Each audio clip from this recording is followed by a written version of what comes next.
Welcome to episode 4 of Jehovah's Witnesses in Crisis. Today we are looking at a digital storm.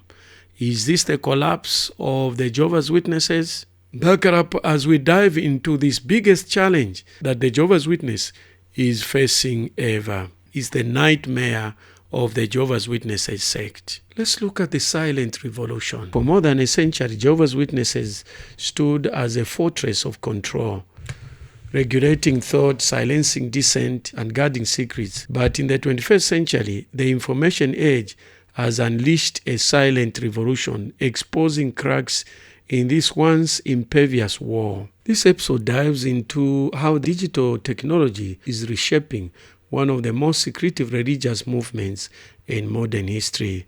We uncover the devastating effects of leaks, online communities, and global connectivity on the survival of Jehovah's Witnesses. You know that in the past they were able to control information. As you know, characteristics of cults is that always they control the flow of information. They are autocratic, centralized, and they control the flow of information. I have done a video on characteristics of cults, and I'll leave a link towards the end. Now, the Jehovah's Witnesses did just exact that, being a cult that they are. They control the information. They control what members read, what they watch, and every aspect. As this former JW says, Jehovah's Witnesses control every aspect of your life. The organization had so many strict rules, and you found them so difficult to follow, just not being able to read other material or the way you dress, all that stuff. But there are 8 million Jehovah's Witnesses in the world, right, supposedly. So most of them, I guess, are fine with those strict rules. When you really understand to the level that Jehovah's Witnesses are micromanaged in every aspect of their life and how controlled they are, even though they'll say that they're not and they have all their personal freedoms, you don't. Like, you are so controlled and so micromanaged.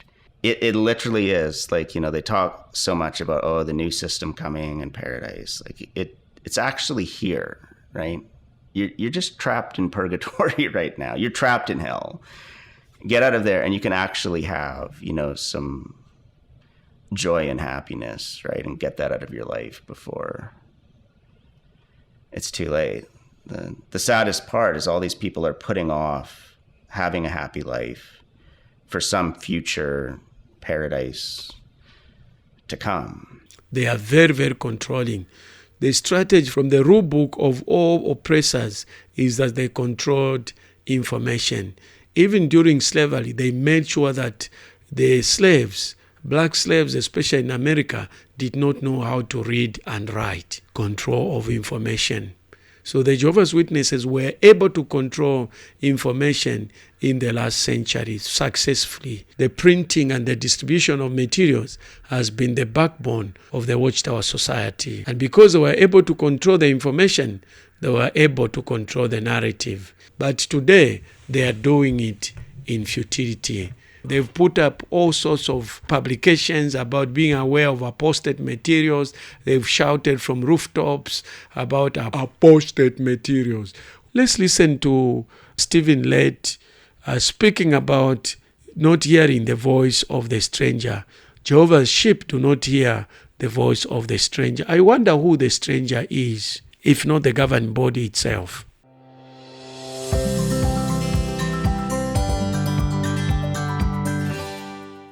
The theme for this program is, as Jehovah's sheep reject the voice of strangers.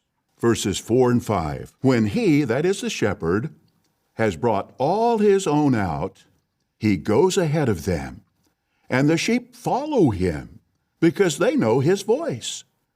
They will by no means follow a stranger, but will flee from him, because they do not know the voice of strangers.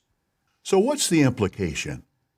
Obviously, even now, Jesus fully trusts the faithful slave. And all of us, even individual members of the governing body, should do the same.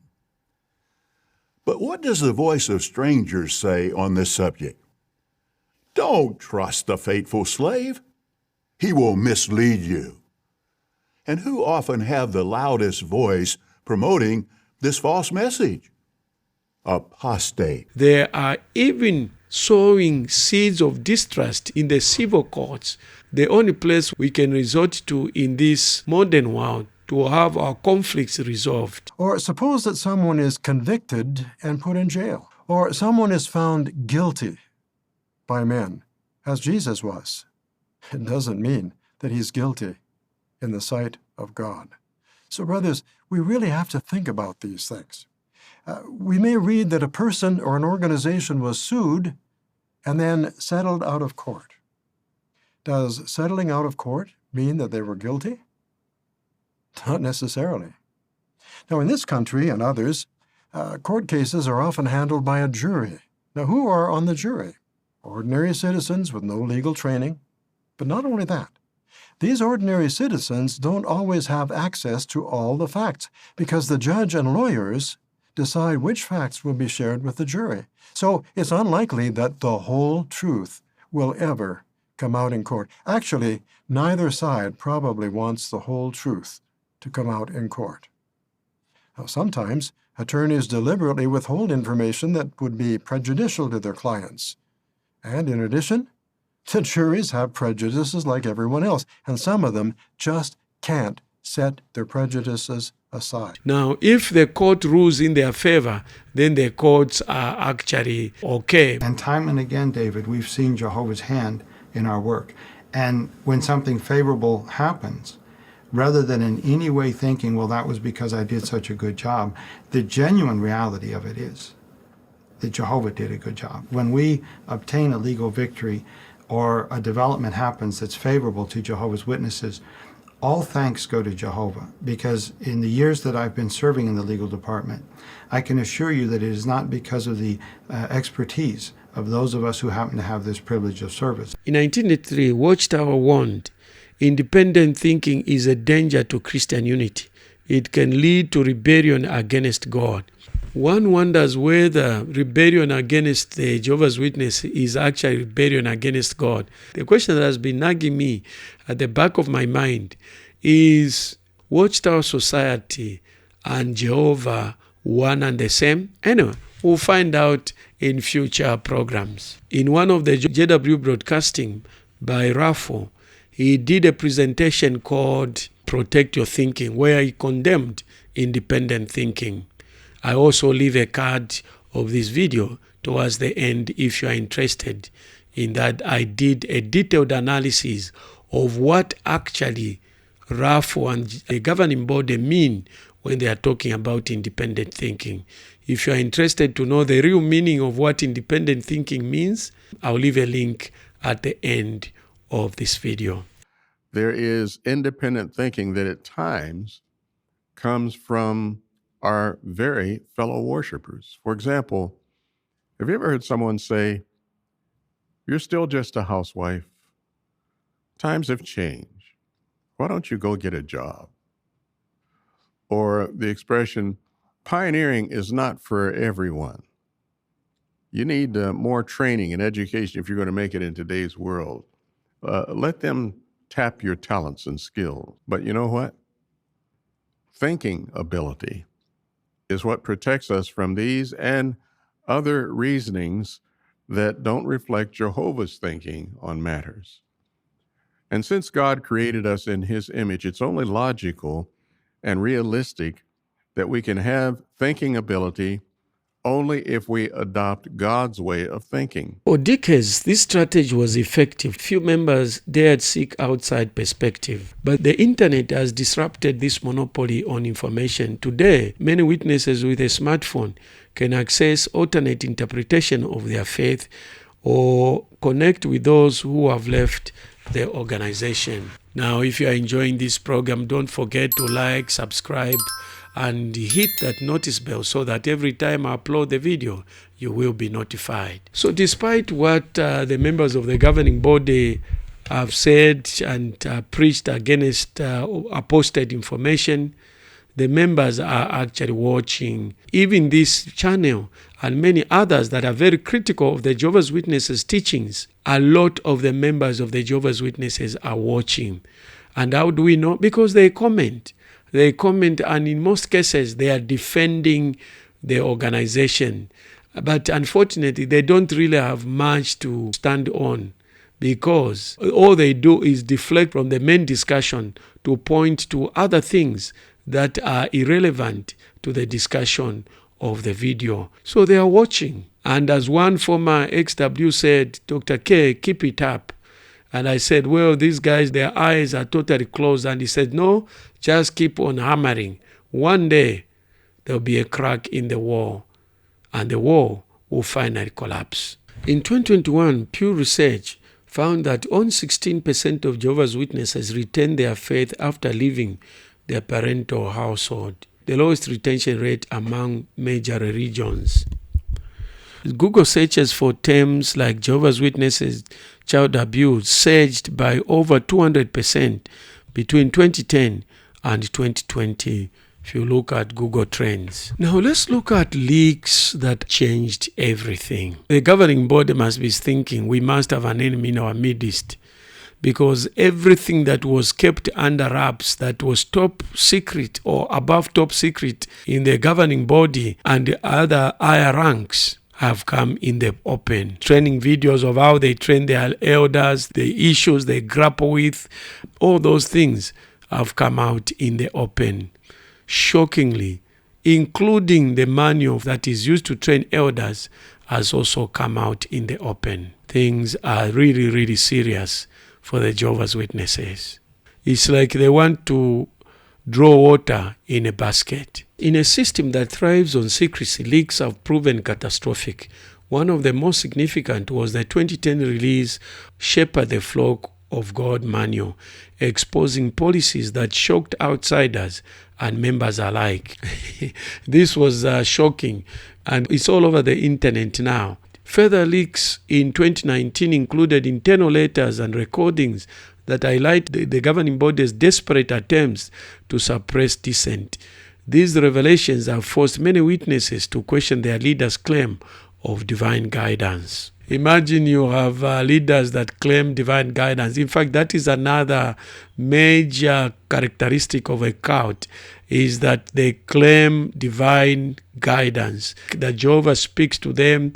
Others say they themselves direct speak to God. When the Bible is clear, God spoke to anyone, even ordinary members of the church. The Spirit of God can speak to anyone.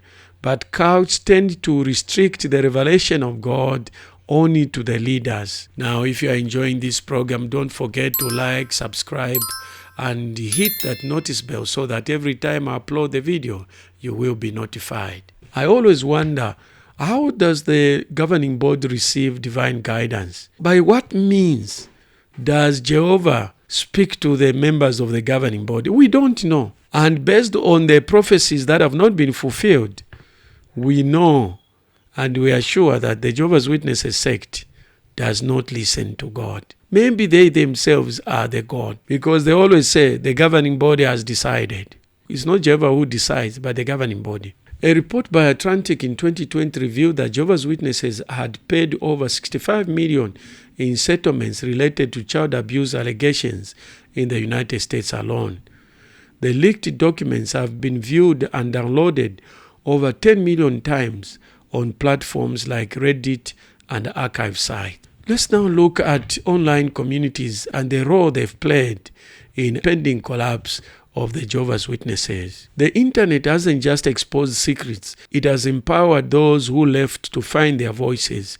Ex-JW communities online have become lifelines for people recovering from years of indoctrination. The r/ex-JW subreddit has grown from 20,000 members in 2015 to over 100,000 in 2024.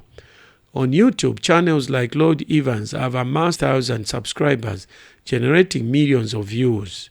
On TikTok, the hashtag EXJW has gathered over 250 million views. Former witnesses use these platforms to share their stories, debunk doctrines, and support those still inside. One former member said, "For years I thought I was alone. Then I found r/EXJW, and suddenly I had a network of people who understood exactly what I went through.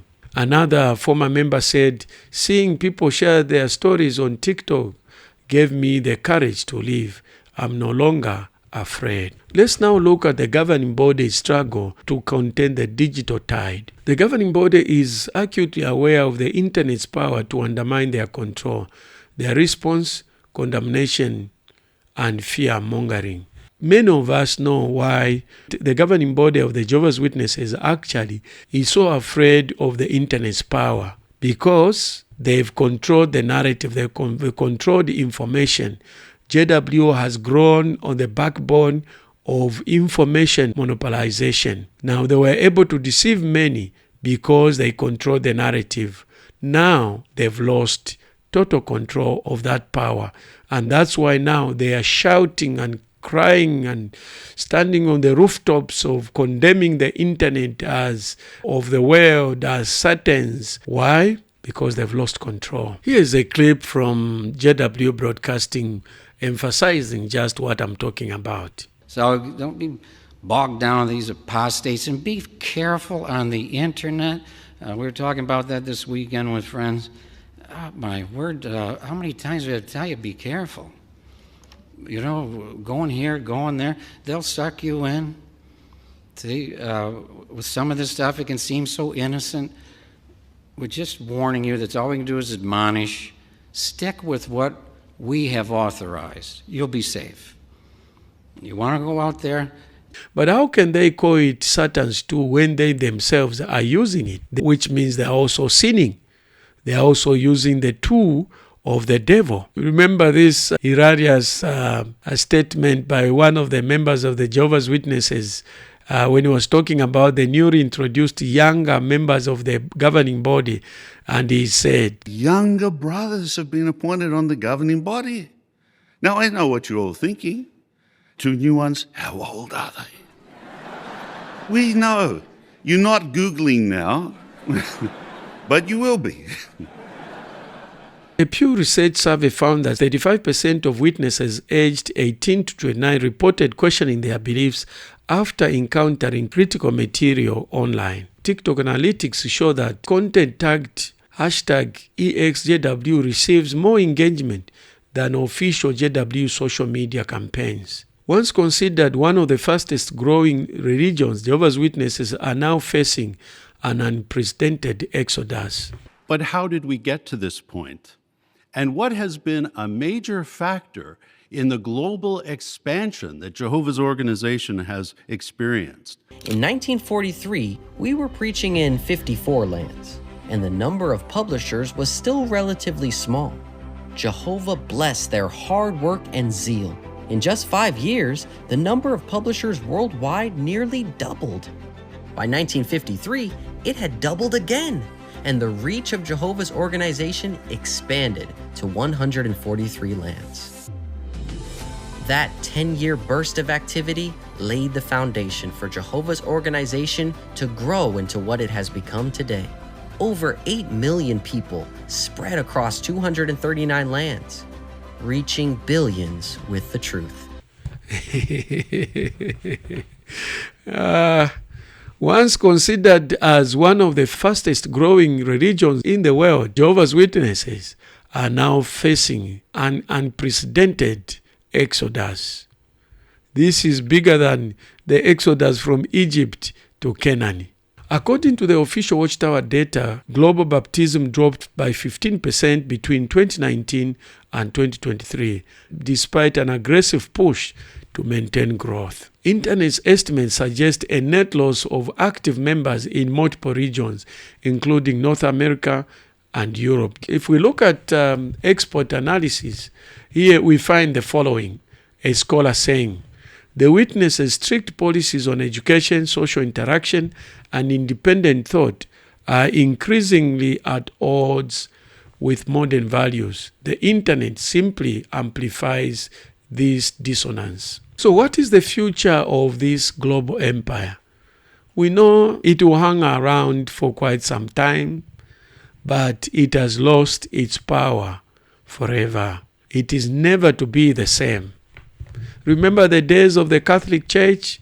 in the medieval ages was the most powerful, reached its peak of power in the 12th century. After that, it has never remained the same. It may claim to have the highest number of followers, but it has totally lost its power. The downfall of the Jehovah's Witnesses is actually worse. The information age has brought transparency to a religion once cloaked in secrecy.